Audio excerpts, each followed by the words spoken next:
Are you tired, Bailey?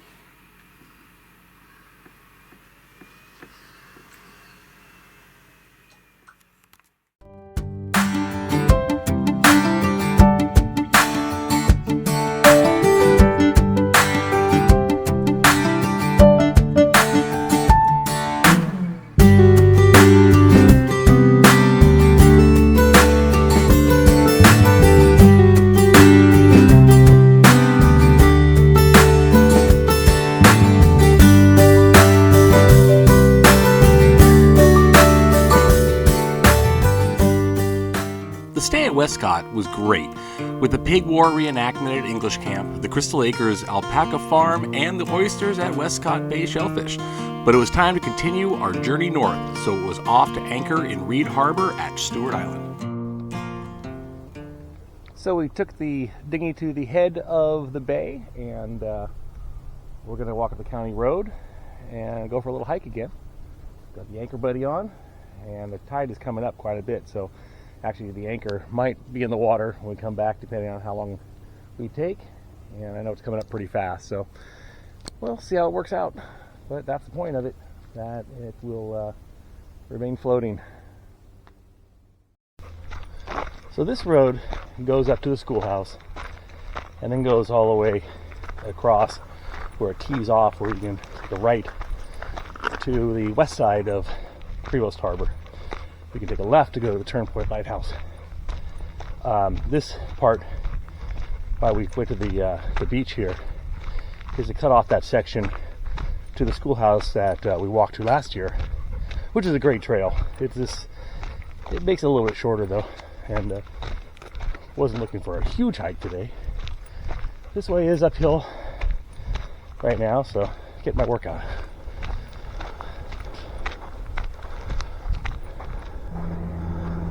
So we made it to the schoolhouse. It's actually a pretty quick walk from there, all uphill, but going back is downhill. And I just heard yesterday on one of the pamphlets they had there that they're going to open it up again to kids. The San Juan Island School District. I guess they got enough kids on the island again that they're going to open it up. So that's pretty cool. Be able to live here, go to school here.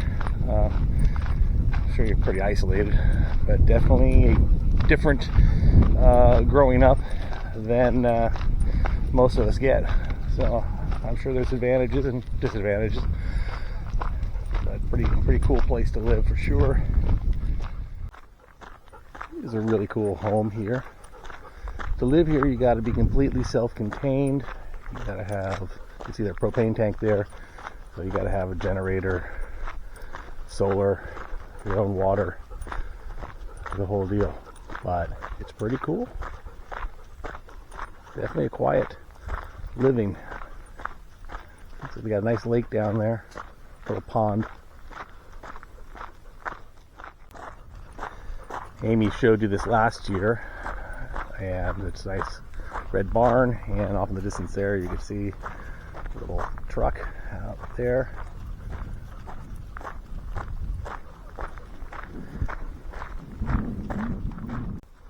And over here you can see the sign, danger aircraft, no trespassing. This is what's called Stuart Island West. And it's a little airfield, and I mean little. It's a private airstrip.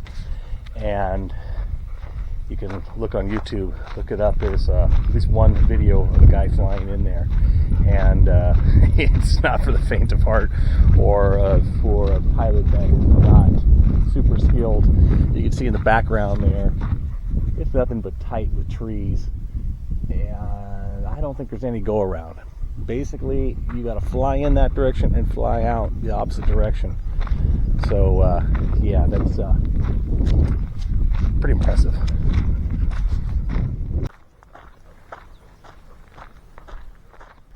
Now we're getting to the second treasure chest. The other one is up at the schoolhouse, and we covered this last year, but for those who didn't see that episode, it's a complete on your honor system.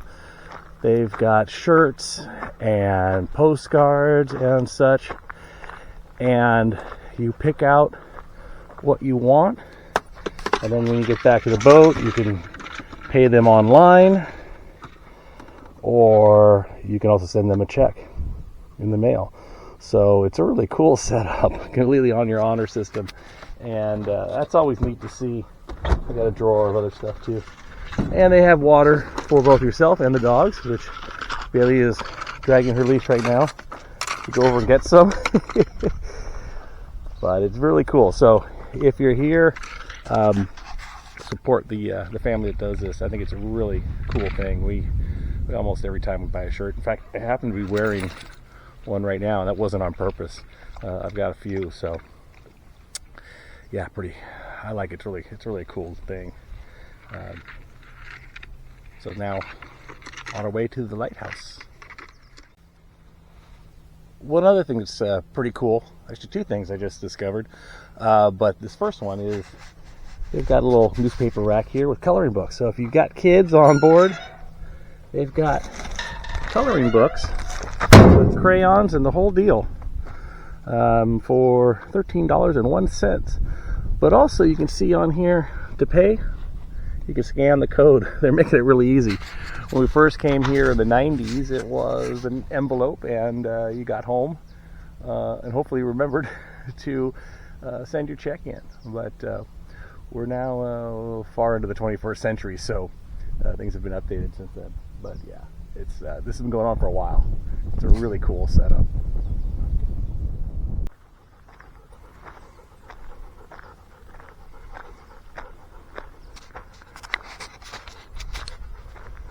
So there's one of the airplanes here today. God, I'd love to see them come in and out or talk to the pilots. It's some good flying to be able to come in and out of here, and it's definitely not the same as an airport.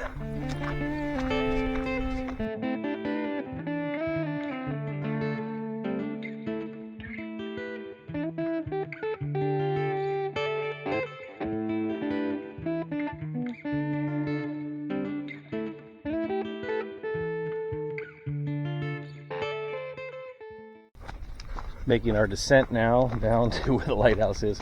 I forgot about this being quite a long, steep hill, which is fine now. It just means I gotta walk back up it in a little bit.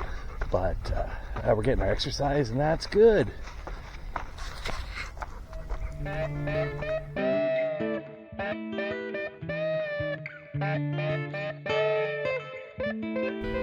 Of course, I have to show you one of the most famous parts of coming out to the Turnpoint Lighthouse, and that's the bathroom. Okay, you're thinking, whoa, Mike, why are you showing me this bathroom? We know what bathrooms look like. And this is just one of those composting toilets, so don't get too excited, but they really did a good job with this one. First of all, really nice setup. But if you look inside, hopefully there's nobody in here, but they decorated it up with flowers, curtains, hat rack. So they tried. Still a composting toilet, but they're doing their best. Operations at the Turnpoint Light Station commenced in 1893 with the construction of the fog signal building, a 2-story lightkeeper's quarters, and a barn. As originally constructed, the foghorn was powered by compressed air, furnished by air pumps driven by 2 Ryder hot air engines using coal. These were found to be underpowered and replaced by internal combustion engines in 1900.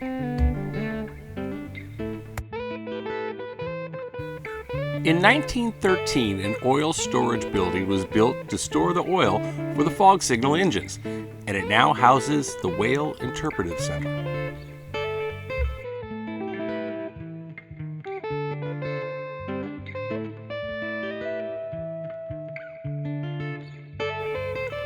The main light station building houses a museum with several exhibits, as well as a theater room for more information on the light station's history.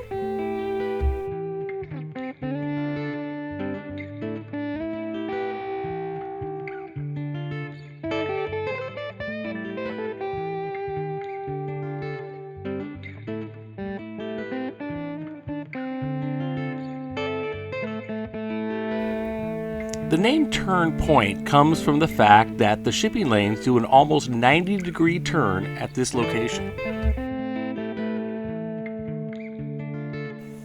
Above the station is the keeper's house, and it has been restored to its appearance before the station became automated in 1974.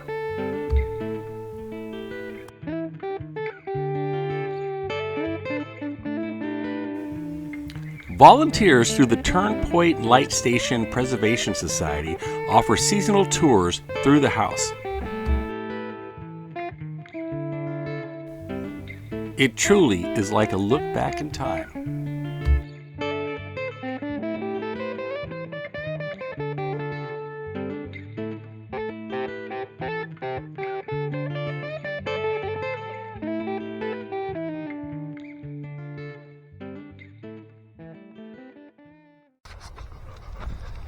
Now back to the boat.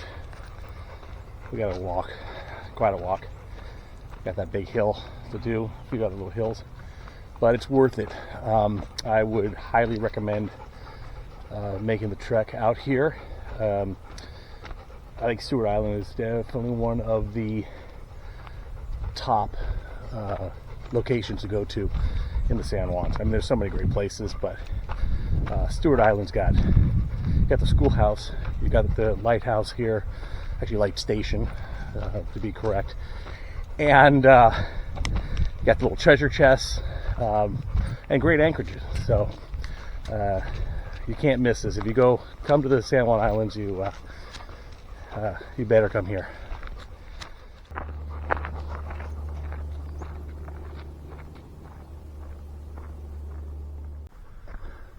And look who's waiting for us at the schoolhouse. Well, the tide came up quite a bit. We were gone a little bit longer than I expected, maybe. And it was a big tide change. So there's our bag of our shoes and stuff. That's all good. But even our anchor is in the water. But she's waiting for us. That's the whole point of the anchor, buddy. Keep her off the beach. And she's definitely off the beach.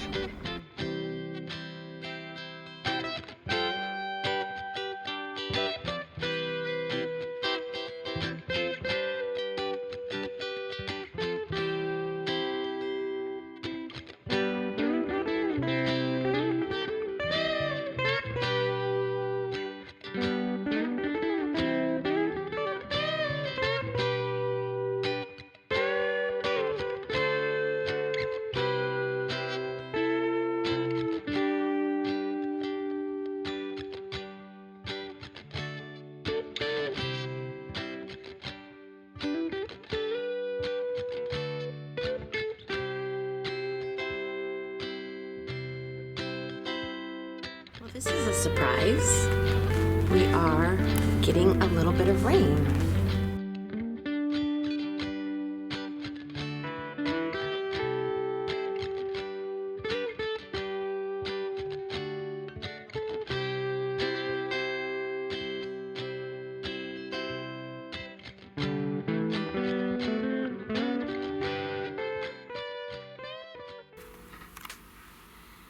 Okay, so we are going to do some rainy day projects on the boat.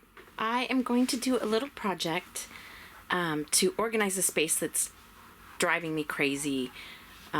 Space is definitely at a premium on a boat, and we have this space here in the corner that really becomes, I don't know if you can see it, it becomes a catch-all, and there's all of this open space above it that I just pulled all of that out of because we have such limited space on the boat. Things get shoved in places. So I came up with a little plan that we're going to put some things in a basket and see if we can secure that above the bottles for a temporary shelf space. Okay, now I'm just going to, I'm using command strips because they're simple and easy and I can remove them when I figure out how to do something more permanent.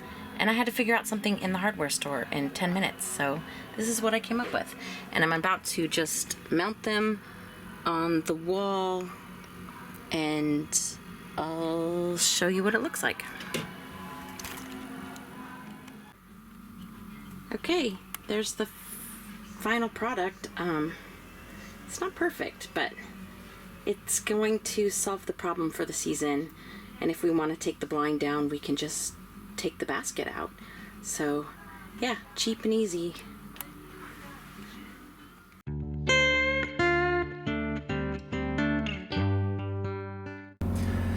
I'm going to be making some sandwich bread today. So I don't have a scale on board, so I'm using the cups and all that kind of stuff for measurement.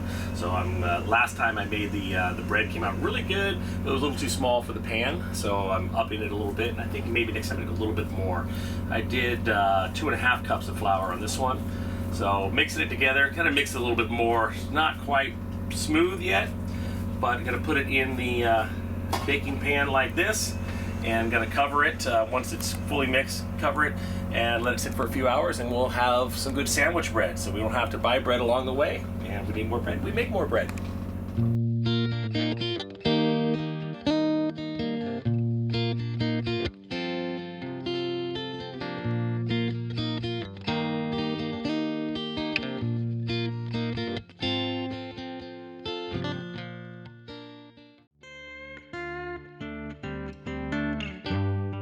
Okay, so we have been to Stuart Island with you probably several times, and yeah, gone up to the schoolhouse probably 100 times. Might be a little. Okay, maybe that's a lot. Exaggeration, but yeah. But I literally am wearing the shirt to prove it. So yeah, so we thought we would try something different today, and we look to see if there's a different hike on the island.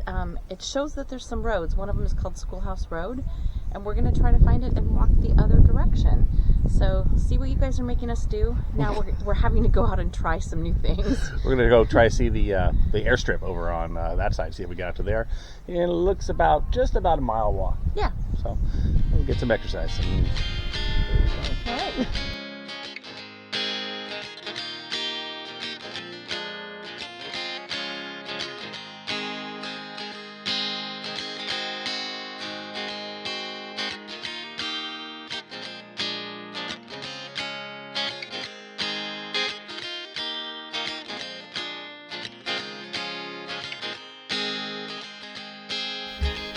Of Stuart Island's over 1,800 acres, 433 acres are part of the state park and open to the public. The rest is private land.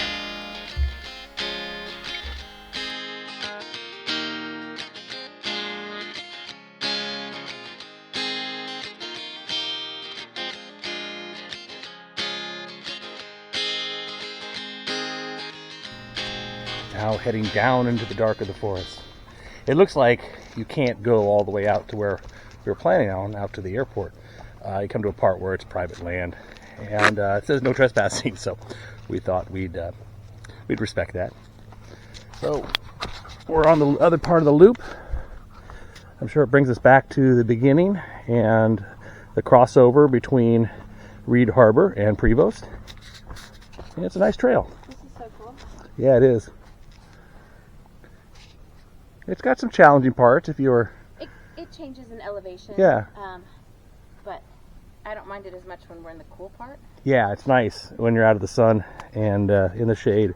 That makes a big difference, especially for us.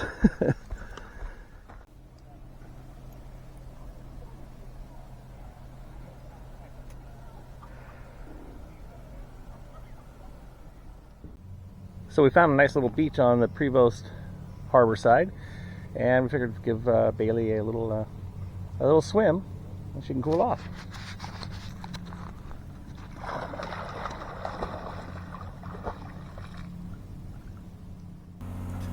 So another great stay at Reid Harbor, Stuart Island.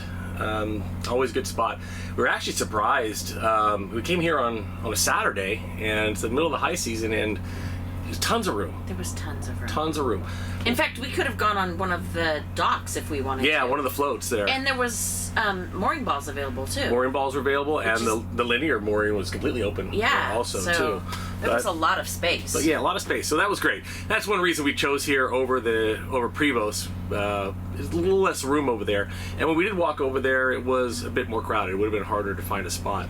But we like the spot, so it's great, and we had a great hike. Yeah, we walked different places this time, or different trail. Different trail, a little bit different trail, yeah. That East Loop trail was really cool. That's a relatively quick one. Yeah, and good. Said it was like 0.9 mile. Yeah. And then we did the one out to the schoolhouse, and there's a debate on how long that is. It's a ways. It's a good hike. Bailey was tired, and she's old. And I'm old, and I'm also tired.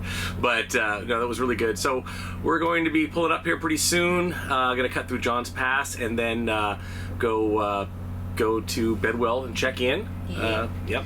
And do laundry while we sit in the hot pool. And do the laundry, go to the hot pool at Poets Cove. So we'll see you over there. We passed by Camp Nor'Wester as we cut through John's Pass, which runs between Stuart and John's Island. It is a very scenic S-shaped pass with some really nice homes along both sides.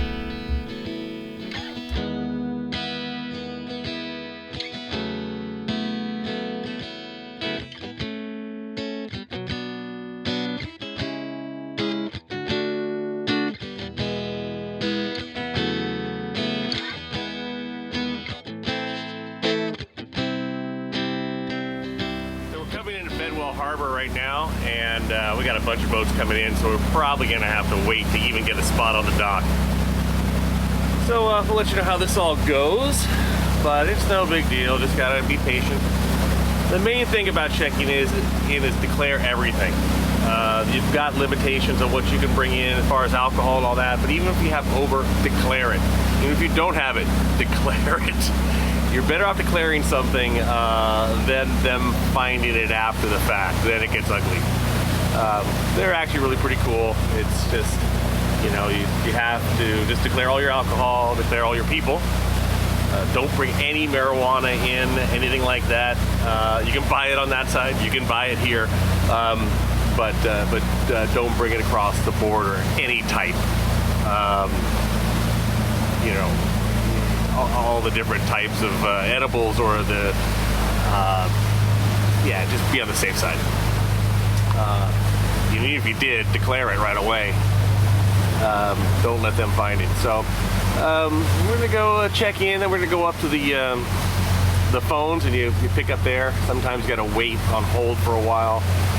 Sometimes you get in pretty quick, so it's a hit and miss. And so hopefully it all goes smooth, and then we'll be over in a slip in Poets Cove here, which is right in the same marina here at Bedwell Harbour. So it's really nice place, and it's kind of our go-to to check in and stay the night. All right, we're up here at the phones. Got all our paperwork ready, and here's our phone. Oh, and they even have notepads and pens now. That's a new thing. And little numbers. Perfect. This is going to be easy, hopefully. Okay, that was super easy. They're always very friendly. So they give you a number, and you put that on your boat in the window in case anybody wanted to check. But they just asked a few questions, really very basic, and welcome you in. So really easy and painless, which is great. No wait time at all today. A few times I had to wait a while, but they've really upped everything here. They got pens. They've got little things to write your okay number, what do you want to call it, your approval number. And now we go move the boat over to the regular part of the marina and enjoy the stay. So here we are in Canada.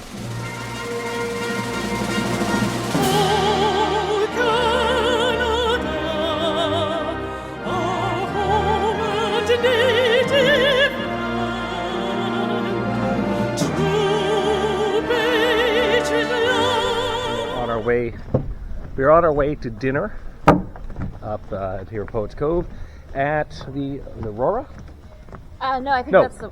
Sirens. Yeah. Sirens, that's it, Sirens. So we're going to go have something to eat and then go back and try to troubleshoot the Starlink again. Ah, boy, we're having fun. For some reason it says restricted, so... You're on the watch list. Yeah, exactly. So, God, it worked so great last year, and I don't know what's going on now. So it's just this back and forth with, well, we're just starting the back and forth with tech support. So For the third time. yeah, so let's see how that goes.